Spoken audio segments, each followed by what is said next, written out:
یہ احساس بھی کتنا مسرور کن ہوتا ہے کہ ہماری زندگی کی ہم سفر ایک نیک اور دیندار ہے۔ یہ ان دنوں کی بات ہے جب میری شادی راہیلہ سے طے ہوئی تو میں بہت پریشانی میں مبتلا تھا کہ نہ جانے وہ کیسی ہوگی، کیونکہ مجھے میری بڑی بہن نے بتایا تھا کہ راہیلہ صوم و صلات کی پابند ہے، بہت زیادہ نیک ہے۔ یہ سن کر میرا دل کچھ بجھ سا گیا تھا۔ اب یہ بات بھی نہیں تھی کہ مجھے ایک فیشنیبل لڑکی پسند تھی، مجھے ایک عام سی گھریلو لڑکی اپنے ہم سفر کے طور پر چاہیے تھی، جو میری بیمار والدہ کو بھی سنبھالے اور میرے گھر کو بھی لے کر چل سکے۔ اور ایسی دیندار قسم کی لڑکیاں خام خواہ میں اپنے ہم سفر پر اپنی دینداری کا روب ڈالتی نظر آتی ہیں۔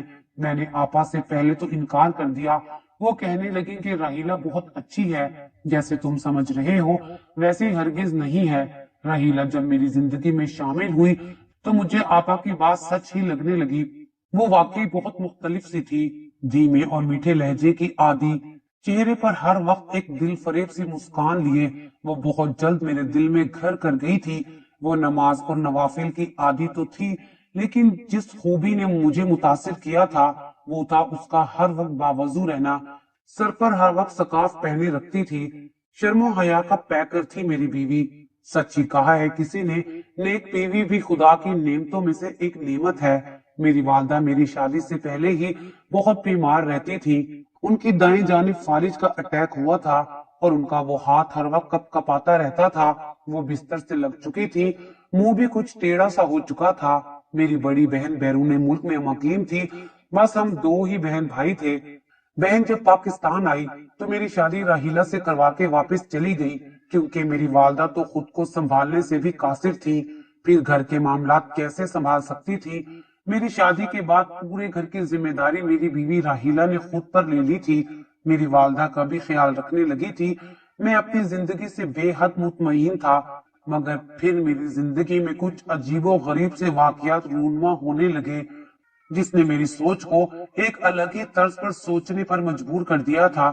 میری بیوی پاکی کا بہت خیال رکھتی تھی، سونے سے پہلے بھی باوضو ہو کر بستر کو 3 بار جھاڑتی اور قرآنی آیتوں کا ورد منہ میں کرتے ہوئے سو جاتی۔ جب میری آنکھ رات کو کسی پہر کھلتی تو وہ تہجد پڑھ رہی ہوتی۔ میری تنخواہ بس اتنی ہی تھی کہ میں گھر ہی بامشکل چلا پا رہا تھا۔ یہ راہیلہ کا ہی کام تھا کہ اتنی تنخواہ میں بھی وہ خوشی سے مہینہ گزار دیتی تھی۔ ایک دن میرے باس نے ہمیں یہ اطلاع دی کہ وہ ہمارے اسٹاف میں کسی ایک شخص کی پروموشن کرنے والے ہیں اور تنخواہ میں بھی اضافہ ہو جائے گا۔ ہم سب اسٹاف کے لوگوں کی یہی خواہش تھی کہ وہ شخص ہم ہی ہوں، لیکن ہمارے اسٹاف کا ایک نوجوان کافی محنتی تھا، اس کے سارے پروجیکٹ اس وقت اچھے جا رہے تھے، اس لیے ہمیں یہی امید تھی کہ جس طرح سے باس اس سے خوش ہیں اس کی پروموشن ہوگی۔ رات کو سوتے ہوئے میں نے راہیلہ سے اس بات کا ذکر کر دیا کہ تم دعا کرو میری پروموشن ہو جائے۔ وہ کہنے لگی انشاءاللہ آپ ہی کی پروموشن ہوگی اور کل ہی ہوگی۔ یہ ایک عام سی نوعیت کی بات تھی، مجھے 100% امید تھی کہ پروموشن اسی نوجوان کی ہوگی، کیونکہ سب کو یہی امید تھی۔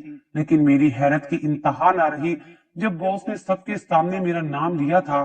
مجھے تو اپنے کانوں پر یقین نہیں آ رہا تھا، میں اتنا خوش تھا کہ بیان سے باہر۔ لیکن مجھے حیرت کا جھٹکا اس وقت لگا جب میں گھر پہنچا۔ میں نے ابھی راہیلہ کو اطلاع بھی نہیں دی تھی کہ مجھے پروموشن ملی ہے، مگر وہ مجھے کہنے لگی خالی ہاتھ کیوں آئے ہیں، پروموشن کی مٹھائی کہاں ہے؟ میں تو یہ سن کر حیران سا ہو کر دیکھنے لگا اسے، وہ اتنے یقین سے کیسے کہہ سکتی تھی کہ مجھے پروموشن ملا ہے؟ میں نے کہا کہ تمہیں کیسے معلوم ہوا؟ تو کہنے لگی مجھے اپنی دعاؤں پر یقین ہے، وہ کبھی رد نہیں ہوتی، کیونکہ میں ایک خاص بندی ہوں۔ وہ سب بڑے ہی انداز میں کہہ رہی تھی، یہ بات ایک ناقابل یقین سی بات تھی۔ میرا دل اس بات کو ماننے کو قطعی تیار نہ تھا۔ بڑے بڑے بزرگان دین بھی کبھی اپنی دعاؤں پر ایسا دعویٰ نہیں کرتے جیسے راہیلہ کر رہی تھی، لیکن پھر کچھ ایسا ہوا کہ مجھے یہ بات ماننی پڑی۔ میری بہن کی شادی کو 5 سال بیت چکے تھے، لیکن وہ بے اولاد تھی۔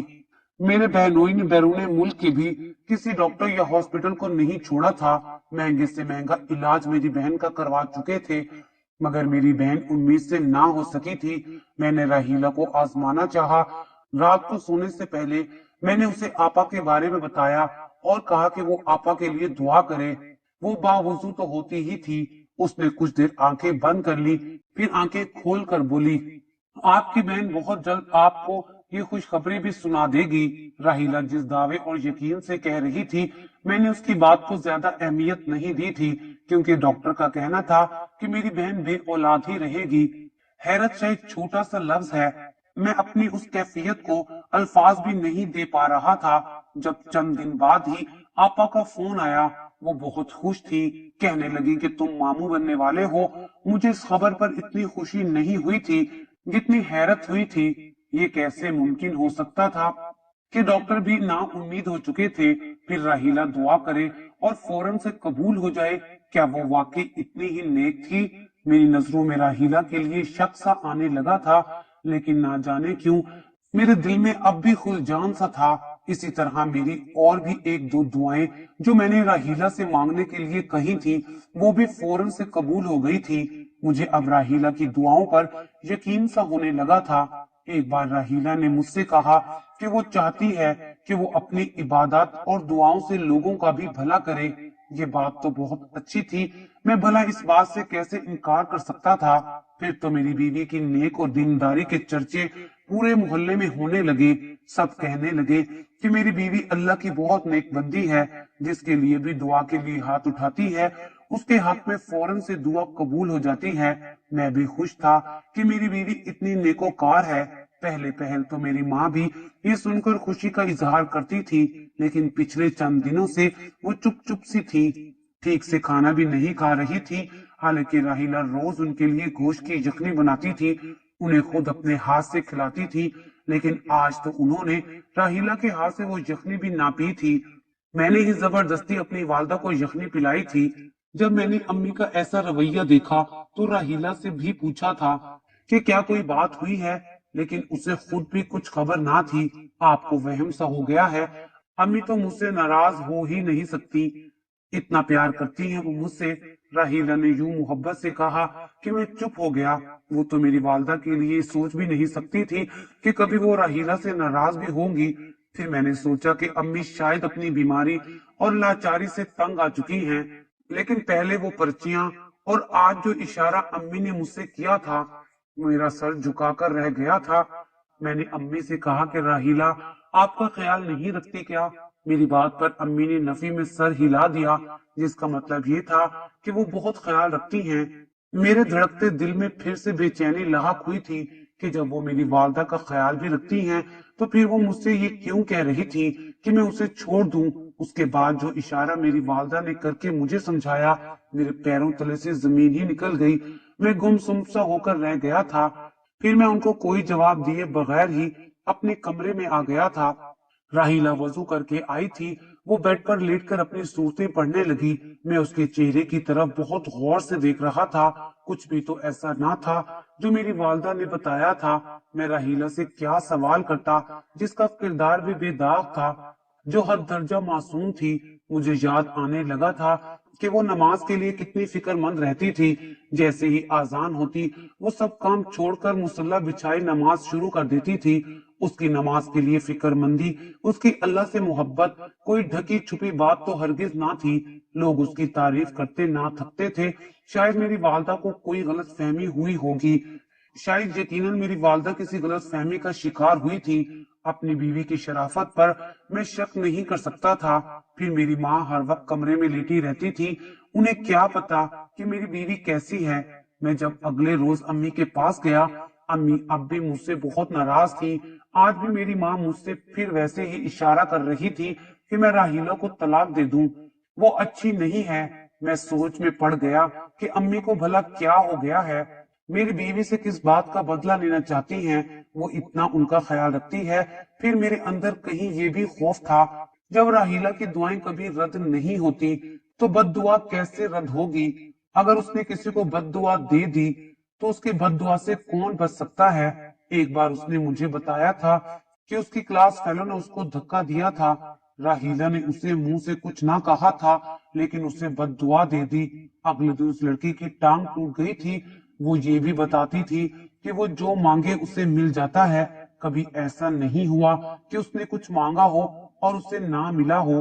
جب میں اس کی یہ سب باتیں سوچتا تو میرا دل گھبرا سا جاتا۔ میری ماں تو پہلے ہی بیمار رہتی تھی، اگر میں نے امی کی بات مان کر راہیلہ کو کچھ بھی کہہ دیا تو نہ جانے کون سی آفت مجھ پر ٹوٹ پڑے گی، اس لیے میں نے امی کی باتوں پر کان دھرنے چھوڑ دیے۔ سچ تو یہ بھی تھا کہ مجھے اپنی بیوی سے حد درجہ محبت تھی، پھر وہ نیک تھی، اس کی دعاؤں کے اثر کو میں نے اپنی آنکھوں سے قبول ہوتے دیکھا تھا، اور اس کی بد دعا سے بھی میرا دل خوف کھاتا تھا۔ ایک فطری سی بات ہے، ایسے انسان کی بد دعا سے کون نہیں ڈرے گا۔ میرا رویہ تو راہیلہ کے ساتھ بہت زیادہ اچھا اور پیار محبت والا تھا۔ ہماری شادی کو 1 سال ہونے والا تھا۔ 1 سال میں اس نے مجھے شکایت کا موقع بھی نہیں دیا تھا۔ وہ میری ہر ضرورت کا خیال رکھتی تھی۔ وہ عام بیویوں کی طرح ساس نند کی برائیاں کر کے مجھے میری ماں اور بہن کے خلاف نہیں کرتی تھی، بلکہ کبھی میرے منہ سے کوئی بات نکل بھی جاتی تو کہتے کہ غیبت چگلی ہے، کیوں خود کو گناہ گار کرتے ہو۔ ایسی بہو پا کر تو میری والدہ کو خدا کا شکر ادا کرنا چاہیے تھا، لیکن وہ مجھ سے یہ کہہ رہی تھی کہ میں ایسی نیک بیوی کو چھوڑ دوں جو آج تک مجھ سے لڑی جھگڑی تک نہیں تھی۔ میرے سامنے وہ کئی بار میری والدہ کے پاؤں کی مالش کرتی تھی۔ میری والدہ کا والد کی وجہ سے منہ ٹیڑھا ہو گیا تھا، ان کے منہ سے ہر وقت رال بہتی رہتی تھی۔ راہیلہ یہ دیکھ کر رومال سے ان کا منہ صاف کرتی تھی۔ سوپ پلاتے ہوئے بھی آدھا سوپ امی کے منہ سے باہر آ جاتا تھا، تب بھی راہیلہ بغیر منہ چڑھائے ان کا منہ صاف کر دیتی۔ میری ماں کو اور کیا چاہیے تھا؟ اس بات کو جب سے میں نے نظر انداز کیا تب سے میری والدہ نے مجھ سے بات چیت بند کر دی تھی۔ مجھے دیکھ کر وہ اپنا رخ بدل لیتی تھی، روز ایک ہی اشارہ کرتی کہ راہیلہ کو طلاق دے دو۔ میں اب آفس میں الجھا رہنے لگا تھا، ایک طرف ماں تھی، دوسری طرف بیوی۔ اس بار تو امی نے مجھے یہ اشارہ کیا تھا کہ اگر میں نے راہیلہ کو طلاق نہ دی تو وہ مجھے کبھی بھی معاف نہیں کریں گی۔ اگر میں والدہ کی بات مان لیتا تو میرا ہنستا بستا گھر اجڑ جاتا، اور پھر راہیلہ کا کوئی قصور بھی تو نہ تھا۔ میں ایک ذہنی انتشار کا شکار ہو چکا تھا۔ آفس میں میرے سر میں درد سا ہونے لگا تھا۔ میں آج جلدی چھٹی لے کر گھر واپس آ گیا۔ اس وقت عورتوں کا آنا جانا لگا رہتا تھا، اس لیے دروازہ کھلا ہوا تھا۔ میں اندر داخل ہوا تو لاؤنج میں کوئی بھی عورت نظر نہ آئی۔ مجھے لگا کہ شاید وہ جا چکی ہوں گی۔ میں تھکا ہوا تھا، میرے سر میں بھی درد تھا، اس لیے میں اپنے کمرے کی جانب بڑھ گیا۔ کمرے کا دروازہ بند تھا۔ اس سے پہلے کہ میں دروازے پر دستک دیتا، اندر جن باتوں کی آواز میرے کانوں سے ٹکرائی تھی، میرے پیروں تلے سے زمین ہی نکل گئی تھی۔ میں نے کھڑکی ذرا سی کھولی تو سامنے کا منظر دیکھ کر میرے ہوش اڑ گئے تھے۔ کچھ پل تو مجھے اپنی آنکھوں پر یقین نہیں آیا تھا اور نہ کانوں پر۔ مجھے لگا کہ میں شاید کسی بھیانک خواب کو دیکھ رہا ہوں۔ یہ سچ نہیں ہو سکتا، یہ جھوٹ ہے۔ میں آنکھوں سے دیکھ کر بھی انکاری تھا اور کانوں سے سن کر بھی میرا دل نہیں مان رہا تھا۔ میری بیوی راہیلہ ایسی نہیں ہو سکتی، اتنا بڑا جھوٹ، اتنا بڑا دھوکا۔ میری حالت ایسی تھی کہ شاید میں پاگل ہی ہو جاؤں گا۔ میرے اندر تو گویا طوفان سا برپا ہو گیا تھا۔ میں اس کمرے سے واپس پلٹ گیا۔ مجھے لگا میرے جسم سے کسی نے جان ہی نکال لی ہو۔ میں مرے مرے قدم اٹھاتا ہوا اپنی والدہ کے کمرے میں چلا گیا، جو اب بھی رو رہی تھی۔ مجھے آج اپنی امی کی ہر بات سمجھ آ گئی تھی، سارے سوالوں کے جواب مل گئے تھے۔ میری امی سچی تھی۔ کچھ دیر میں بے جان بت سا بنا اپنی والدہ کے سامنے بیٹھا رہا، پھر ان کے چہرے سے آنسو صاف کیے۔ میں سوچنے سمجھنے کی حالت میں نہیں تھا، میرا سر بری طرح سے چکرا سا گیا تھا۔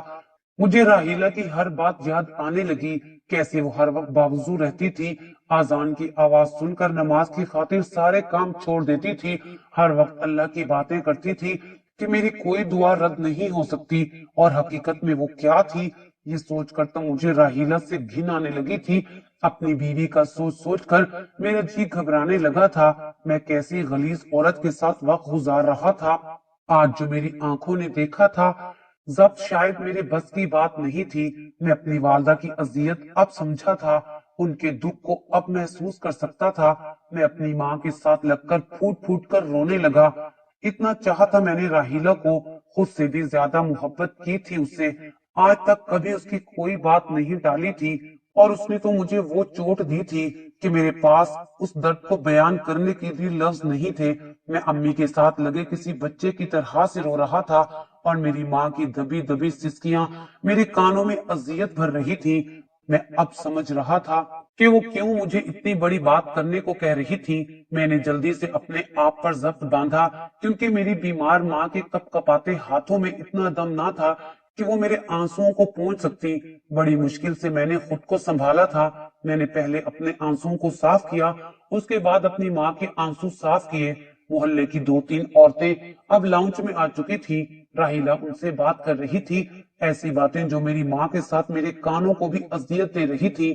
راہیلہ ویسے ہی دعوے کر رہی تھی جیسے میرے سامنے کرتی تھی۔ اس کی بات تو کوئی ٹال ہی نہیں سکتا تھا، وہ جو چاہے کر سکتی تھی۔ جب وہ عورتیں چلی گئیں، وہ میری آمد سے بے خبر ہی میری والدہ کے کمرے میں آ گئی تھی۔ میری ماں بولنے سے قاصر تھی، اس لیے میری ماں کا کوئی ڈر نہ تھا، لیکن مجھے دیکھ کر اس کی رنگت بدل گئی۔ وہ کچھ گھبرا سی گئی تھی، کہنے لگی آپ اس وقت آ گئے؟ میں نے کوئی جواب نہیں دیا، مجھے تو اسے دیکھ کر گھن سی آ رہی تھی۔ ایک پل میں ہی وہ میرے دل سے اتر گئی تھی۔ میں نے کہا کہ راہیلہ، میں نے پورے ہوش و حواس سے تمہیں طلاق دی۔ یہ سن کر وہ پھٹی پھٹی آنکھوں سے مجھے دیکھنے لگی، جیسے اس نے میرے سوچنے سمجھنے کی صلاحیت کو سلپ کر دیا تھا۔ میں نے بھی اسے ایک صفائی کا موقع نہ دیا اور اسے اکٹھی 3 طلاقیں دے دی۔ جو کام وہ کر رہی تھی ممکن ہی نہیں تھا کہ میں اس کے ساتھ مزید زندگی گزارنے کے بارے میں سوچتا۔ وہ رونے لگی، مجھ سے طلاق کی وجہ پوچھنے لگی۔ میں نے کہا میں اسے وہ سب کرتے دیکھ چکا ہوں جو دینداری کا لبادہ اوڑے وہ کر رہی تھی۔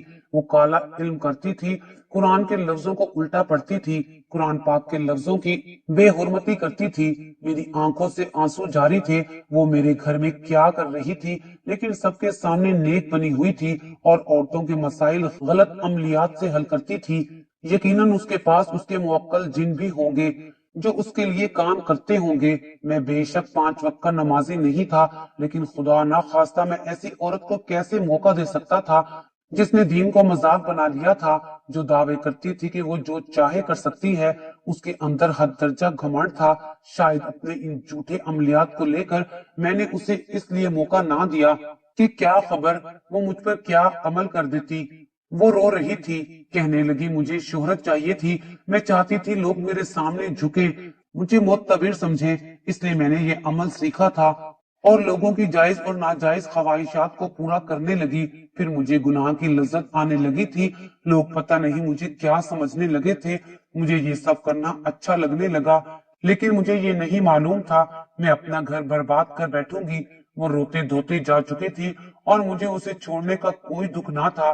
میں نے ماں کے لیے ایک ملازمہ رکھ لی تھی جو دن رات میری ماں کی خدمت کرتی تھی۔ اب ماں بھی خوش تھی۔ پھر سال بعد میں نے دوسری شادی کر لی تھی اور اب میں ایک خوشحال زندگی گزار رہا ہوں۔